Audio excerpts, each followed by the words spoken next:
Assalamu alaikum, dear students. I am Hawan Nadeem, your English lecturer.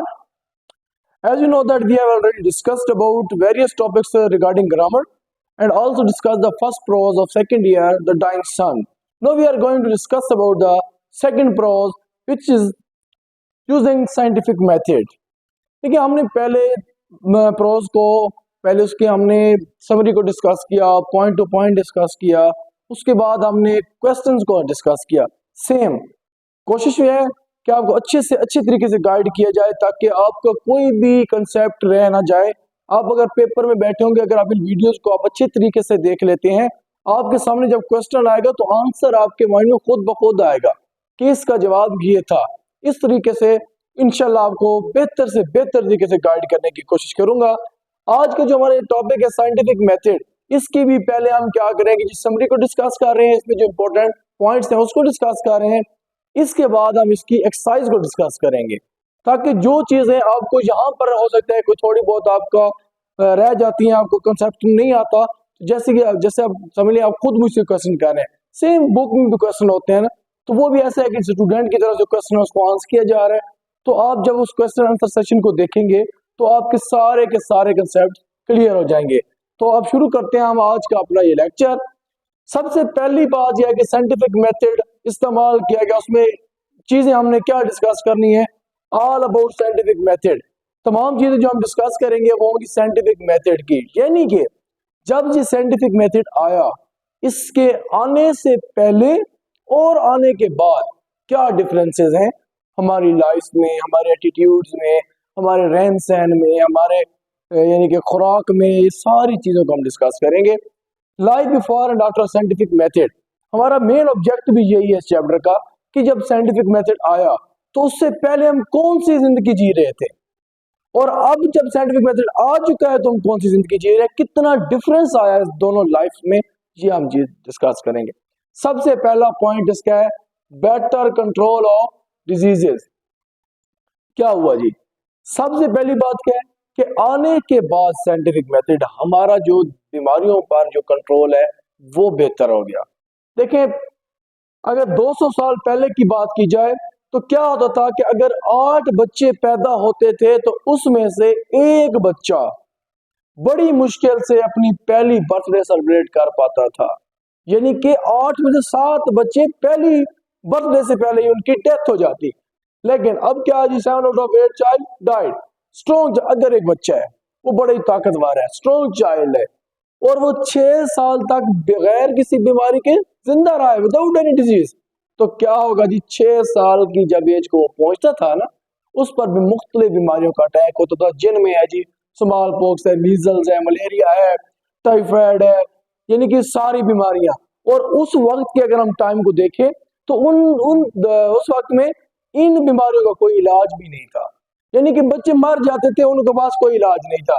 30 years old was considered fortunate, यानी कि जो 30 साल life गुजार जाता था वो कहते खुशकिस्मत तरीन इंसान है, इसने 30 साल जिंदगी गुजारी है। तो अब खुद एक सोच लें कि क्या लाइफ होगी जहां पर 30 साल वाले को खुशकिस्मत समझा जाता था। आगे चलते हैं तो आज ये टुडे या नो हम कह सकते हैं अब क्या हालात है।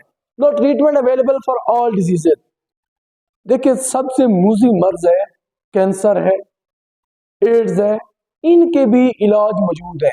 ये मलेरिया, ये जो हो गया आपका मीजल, खसरा वगैरह, ये तो अब यानी कि एक नॉर्मल डिजीज रह गई, इनका तो कोई मसला ही नहीं है ना कोई खतरा है। लेकिन पहले क्या था, लोग इससे मर जाते थे। तो अब तो खतरनाक से खतरनाक तरीन बीमारी का भी इलाज आ चुका है। 70 ईयर्स एवरेज एज, आज के इंसान की एवरेज एज कितनी है, 70 year.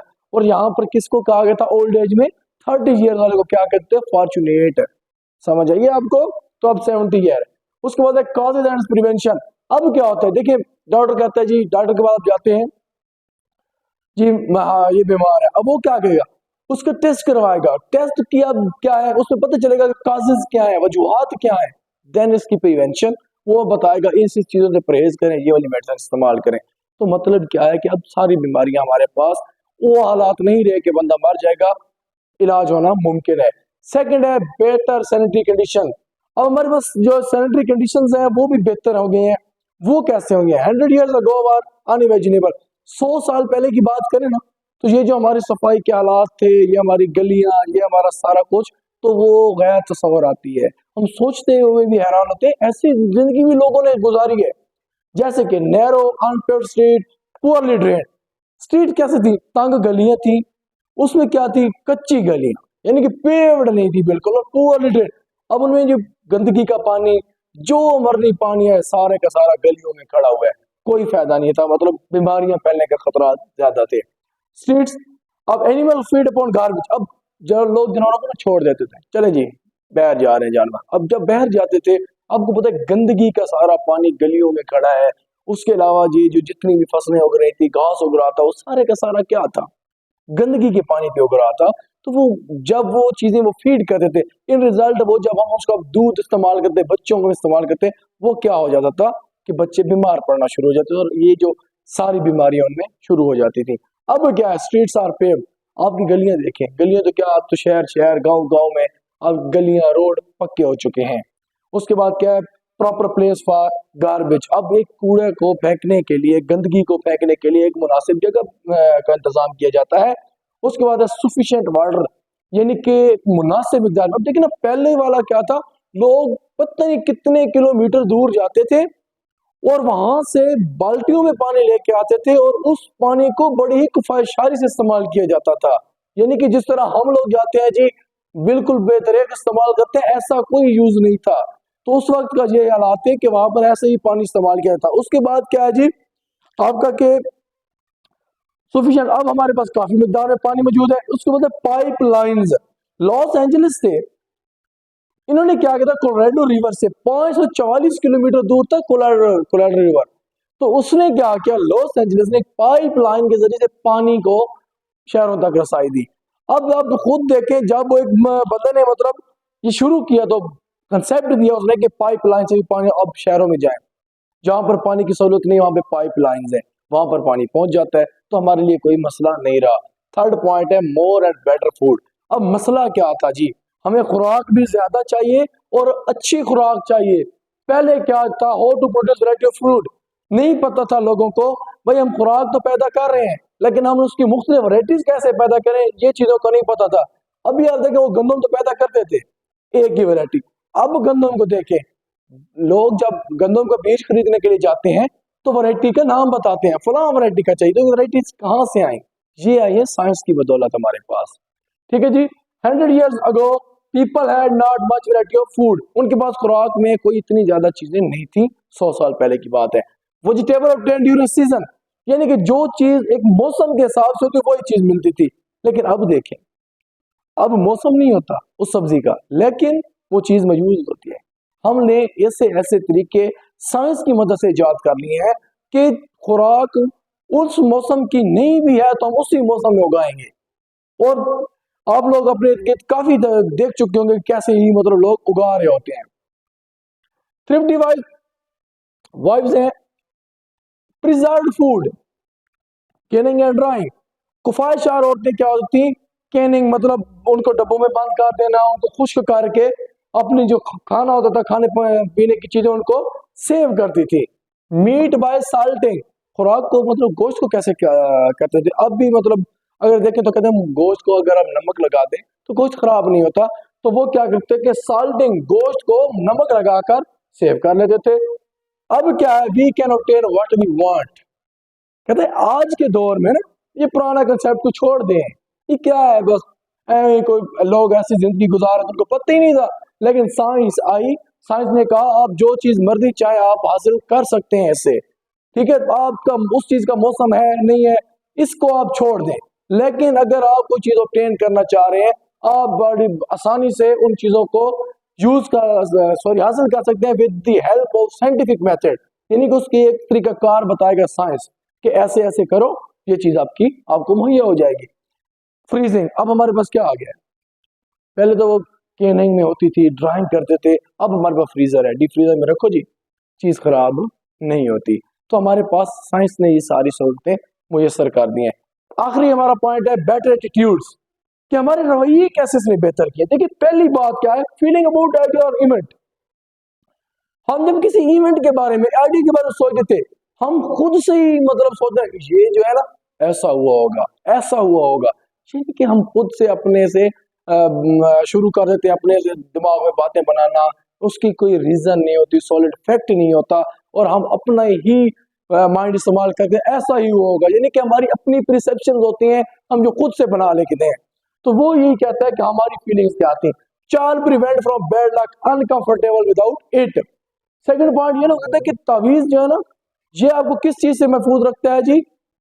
Prevent from the bad luck. अगर आप तावीज पहनते हैं तो ये आपको बुरी किस्मत से दूर रखता है। अब जो लोग तावीज पहनते हैं, अगर फर्ज करें वो किसी ट्रैवलिंग में चले गए, कहीं चले गए, तो हुआ होता क्या है कि जब उनको पता चलता है ना कि हमारे तो गले में तावीज ही नहीं है, तो वो क्या फील करते हैं? अनकंफर्टेबल। उसके अलावा यानी कि उनका एक माइंड सेट, उनका आइडियाज ये बन चुके होते हैं।